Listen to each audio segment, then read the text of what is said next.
Law Simplified with Justice, the new informative, educative, and thought-provoking program is what you need to keep abreast with law and politics.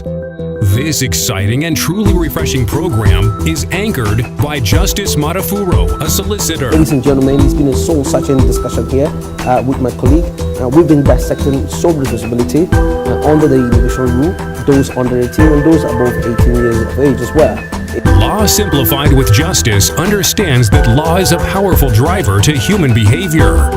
It is therefore poised to simplify the law and get you to take action. We'll bring it to your doorstep and simplify it the way that you will understand.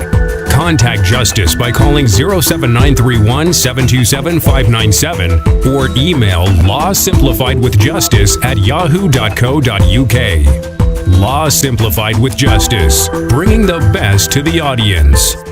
There's no remedy. The party will have to bear his loss.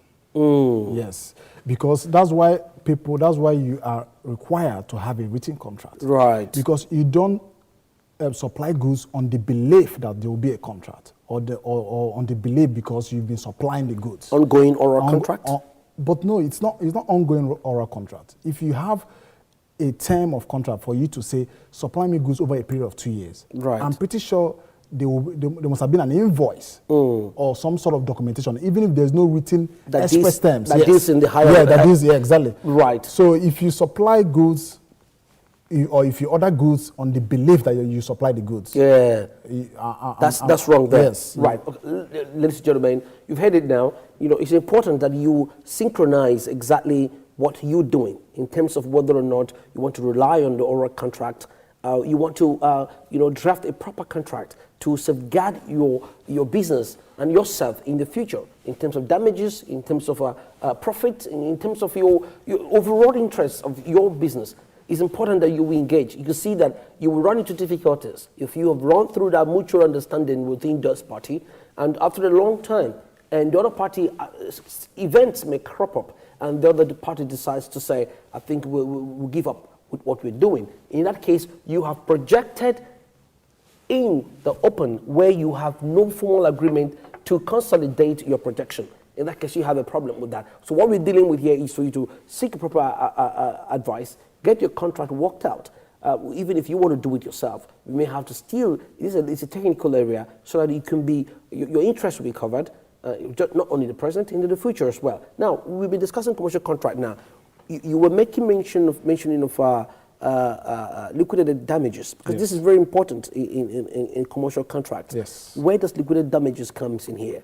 And what is it all about? Okay. Liquidated damages is a sum of amount of money which has been pre-agreed between yourself, between the supplier and the buyer, or between the supplier and the client.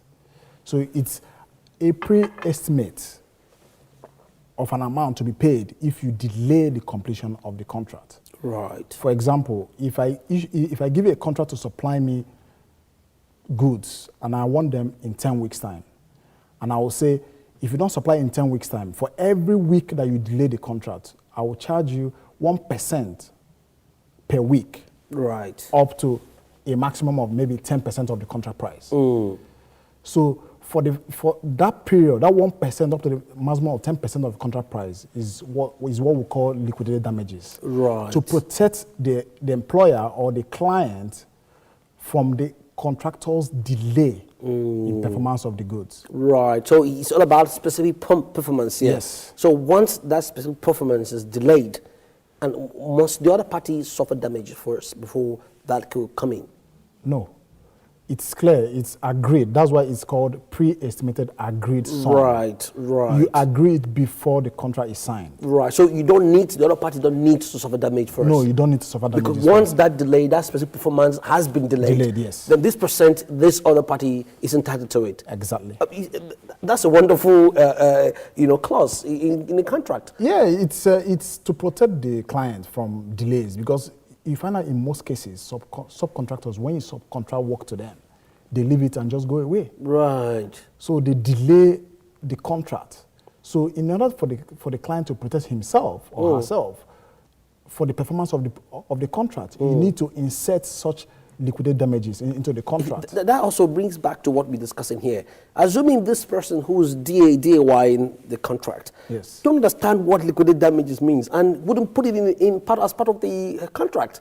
And then, obviously, this is a daily thing we see on a daily basis. Subcontractors walk away, as you rightly said. Yeah. So these skillful people, and they just leave it up and say, oh, I'll deal with that later on. And some people really gauge to see, I can manage this client well. Let me do other ones first. In that case, breaching what has already been agreed. So this clause is very essential in a contract, isn't it? Yes, very, very essential because it protects the client. And also it makes the subcontractor aware of his liabilities under the contract. Under the contract. So that he will know that if there's a delay, there's a remedy for the client. What about when the other party insists that he's not going to pay?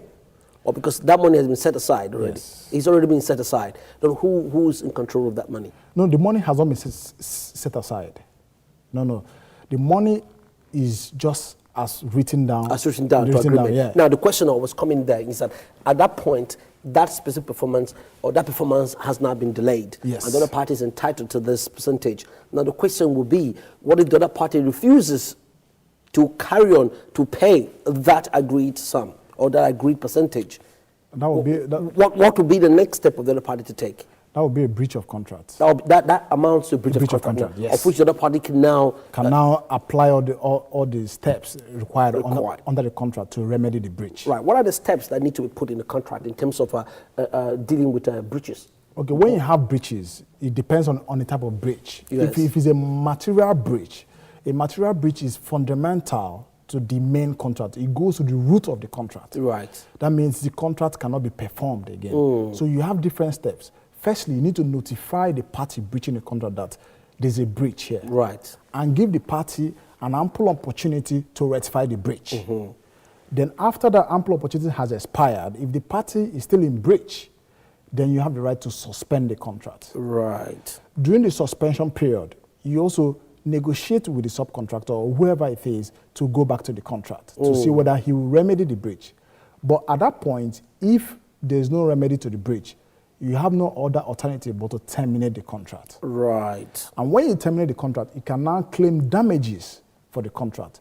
And the damages you're going to claim are your financial loss that will that will put you back to the original position that you should have been before the breach actually occurred. Right. Okay. That's a nice analysis on that. It's actually correct. So that means now is that once this specific performance has been delayed, yes. So that party need to exhaust the steps exactly before finally terminating the contract. Exactly. Right. Okay. So once the other party decide to perform it and to remedy what was breached, yes. the contract can still carry on. Carry on. Yes. Right. That's a wonderful offer here.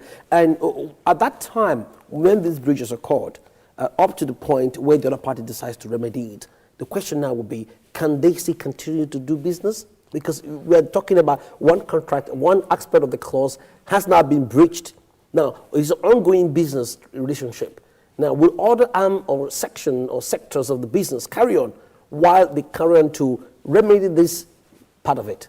You see, when you want to remedy, there's a breach of contract and the party that is in breach that doesn't remedy it is the party that will lose most when there is issues with the contract.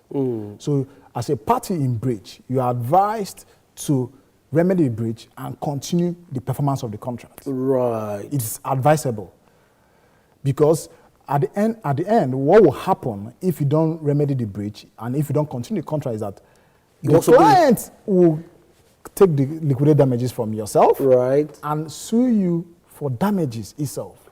So that means even if the specific performance, the other liquidated damages, which we talked about in the percentage, has not been rectified, but the other party decide not to carry on with the contract. Yes. So let's assume now, you've notified the other party, you've breached this term, and the other party says, okay, I remedy it. And having remedied, decide not to carry on with the main contract again.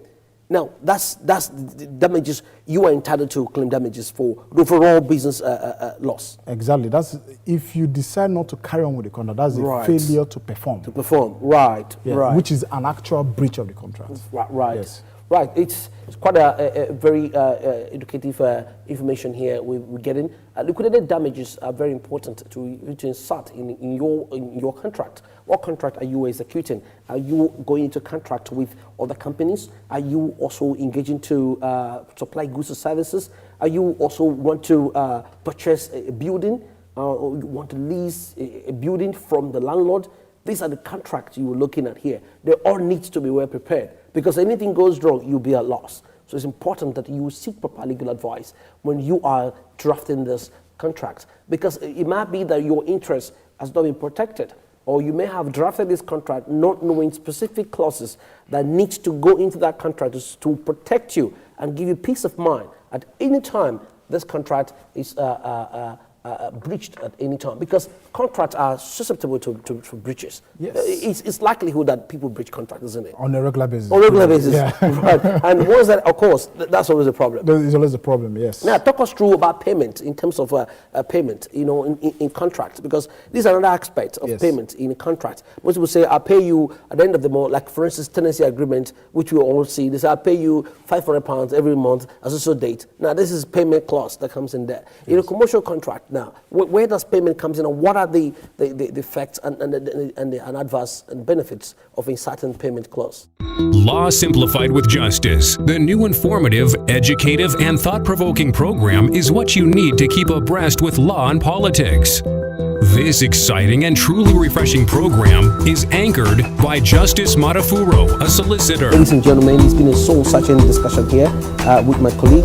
We've been dissecting sole responsibility under the individual rule, those under 18 and those above 18 years of age as well.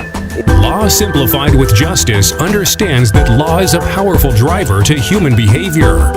It is therefore poised to simplify the law and get you to take action. We'll bring it to your doorstep and simplify it the way that you will understand. Contact Justice by calling 07931 727 597 or email lawsimplifiedwithjustice@yahoo.co.uk. Law Simplified with Justice, bringing the best to the audience.